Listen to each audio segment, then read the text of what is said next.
Les Torontois produisent 450 000 tonnes de déchets annuellement et la ville reine envoie tout ça au dépotoir Green Lane à Saint-Thomas dans le sud-ouest.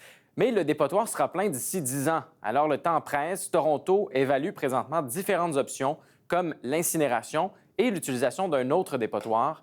Myriam Edaya a plus de détails. Toronto gère actuellement 450 000 tonnes de déchets chaque année. À ce rythme, le dépotoir Green Lane, où la ville envoie ses ordures, sera plein d'ici 2034-2035. Toronto a déjà lancé un processus d'évaluation des différentes possibilités. Parmi les options sur la table, transférer des déchets ailleurs pour prolonger la durée de vie du dépotoir Green Lane, faire appel à d'autres villes pour ouvrir un nouveau dépotoir, envoyer ses ordures dans l'un des incinérateurs de la province ou construire un nouvel incinérateur à Toronto ou dans une autre municipalité.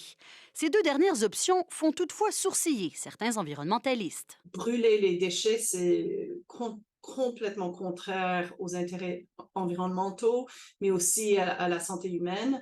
Les gens qui doivent habiter près de ces incinérateurs sont exposés à toutes sortes de chimies empoisonnées et de gaz empoisonnés. Et donc, il faut absolument éviter ça. Bien que ce ne soit pas son option préférée, l'ancienne commissaire à l'environnement de l'Ontario ne s'oppose pas à cette mesure controversée. Il faut faire quelque chose. Et si nous sommes forcés, j'espère non, mais si nous sommes forcés à examiner l'incinération, ça doit être la meilleure technologie disponible.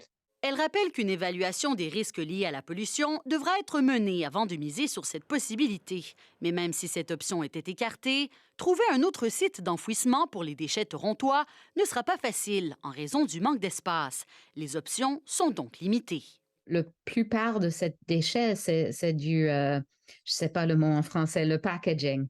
C'est pas les produits, mais tout ce qui vient avec le produit qu'on achète.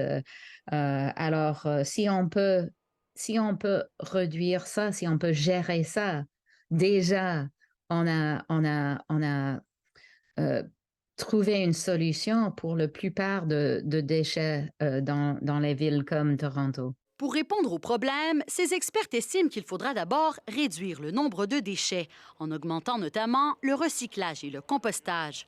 La Ville doit lancer l'an prochain un appel d'intérêt pour un nouveau dépotoir et des consultations au sujet de l'incinération.